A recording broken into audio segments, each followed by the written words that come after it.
Saya jujur saja selama di Indonesia masih banyak salah pemahaman terhadap kurban. Dan saya pernah berkata, memang Islam kita di Indonesia Islam keturunan. Ya, jadi asal tahu saja ya. Ya, tapi dari segi belajaran, mohon maaf ya, kita terlalu jauh terhadap pemahaman. Yang saya maksud, kita melaksanakan sesuatu tapi kita sudah belajar, sudah tahu, bukan hanya asal saya dengar, saya lihat, saya bukan sebatas itu, tapi kita punya dasarnya. Dan ini kelemahan kita, di antaranya kurban. Saya pernah mendengar, bukan malah sering mendengar soal kurban dihitungkan berorang. Jadi keluarga suami istri sama 5 anak berarti jumlah 7, wajib sapi. Kalau kurang daripada itu, atau misal suami istri tidak mampu, boleh ini tahun kurban kambing atas nama suami, tahun depan atas nama istrinya. Ini hal keliru sebenarnya. Yang dihitungkan soal kurban beda sama akikah dan beda sama zakat fitrah. Zakat fitrah sama akikah terhitung berorang. Akikah laki-laki 2 kambing, perempuan 1. Kalau tidak mampu boleh. Kalau ada kembar laki sama perempuan berarti 3 kambing. Tapi kalau tidak mampu boleh 1 kambing, tidak masalah. Yang tidak ada istilah sekarang saya kurban tapi nanti sisanya seolah-olah ada hutang sama Allah. Sesuai kemampuan kita. Di antaranya kurban. Kurban hitungannya berkeluarga, bukan berorang. Buktinya Rasulullah SAW dan juga cerita Nabi Ibrahim. Ketika Nabi Ibrahim mau sembelih Nabi Ismail, Allah turunkan apa? Mengganti sembelihan Nabi Ismail dengan ekor kambing dari surga. Berapa ekor kambing? 1. Padahal Nabi Ibrahim punya istri 2 dan anak. Ada istri Siti Hajar dan Sarah. Kemudian anaknya Ismail dan Ishak. Berarti semuanya berapa? 5. Kenapa Allah tidak turunkan 5 ekor kambing? Karena hitungannya memang 1 keluarga. Yang kedua, Rasul sendiri sembelih 2 kambing. Pertama, Bismillah atas nama Muhammad dan keluarga Nabi Muhammad. Padahal kita tahu keluarga Nabi Muhammad SAW termasuk keluarga besar. 11 istri, belum lagi anaknya, laki-laki sama perempuan. Ada yang hidup maupun sudah mati, sudah termasuk semua. Yang hidup maupun mati. Yang kedua, Rasul sembelihan yang kedua atas namaku dan umatku. Umatnya berapa miliar? Cuma 1 ekor kambing. Kenapa Rasulullah SAW berkurban atas nama dirinya dan umatnya? Saya mengambil salah satu di sini tanda sayangnya Rasul kepada umatnya. Jadi saya selalu berkata, orang miskin yang tidak mampu berkurban seharusnya bangga di hari kurban, karena Rasul sudah kurbankan duluan atas nama dia. Jadi terima kasih ya Rasulullah, ingatkan kita. Yang kita tidak mampu, Rasul sudah. Bahkan kalau Rasul sudah kurban atas nama umatnya yang tidak mampu, berarti sudah terkabul. Kita aja belum tahu kabul atau tidak kalau kita berkurban. Tapi kalau Rasul sudah terjamin makbul.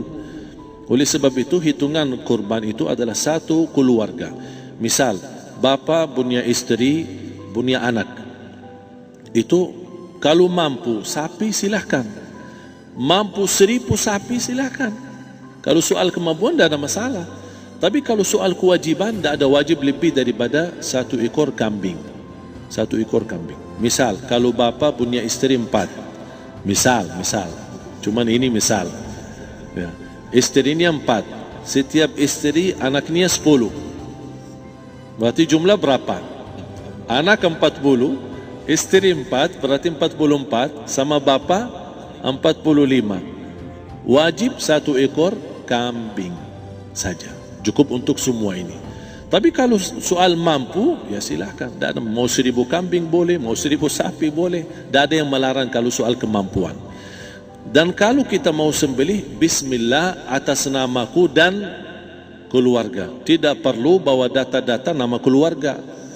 Jadi disebutkan tukang sembelihnya ada capek menunggu sambil sebutkan nama-nama.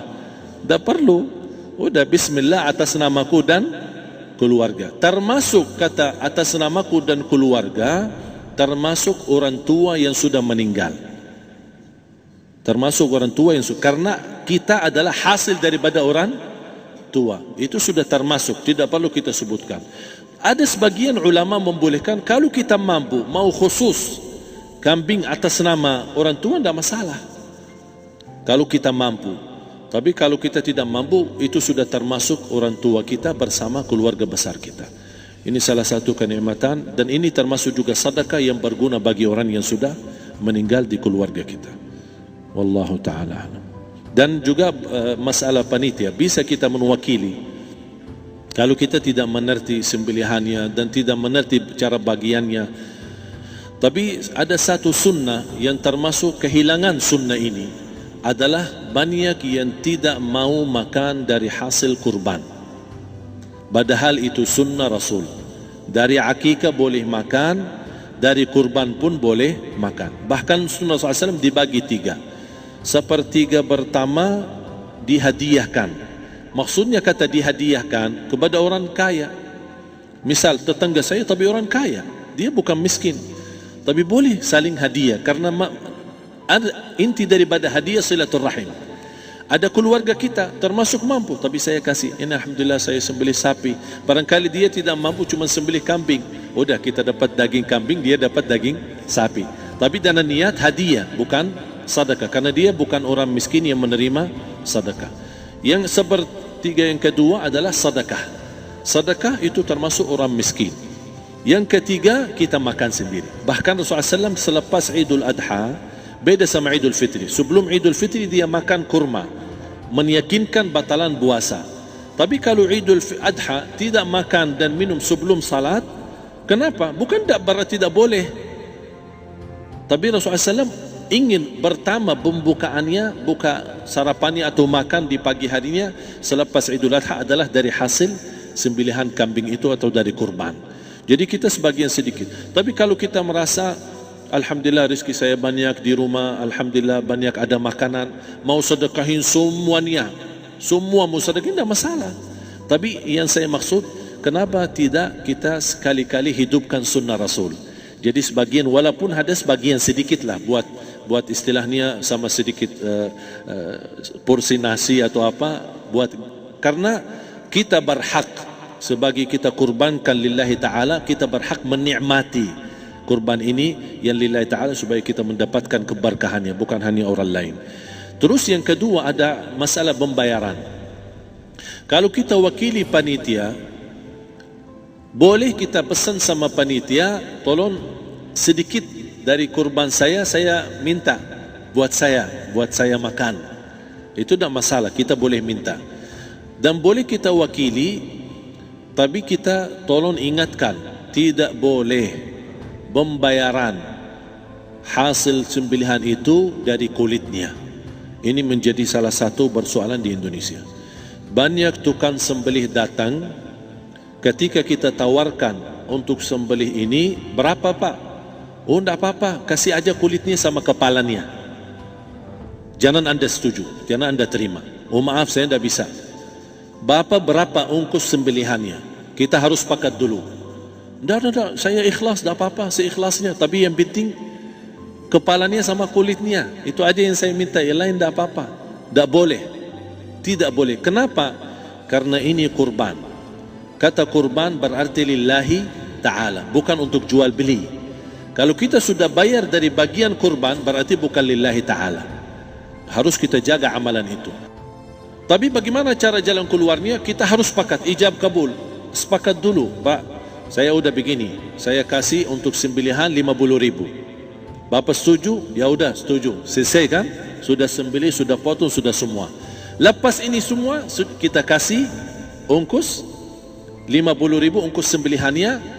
Habis itu, Pak, kulitnya sama kepala hadiah buat Bapak.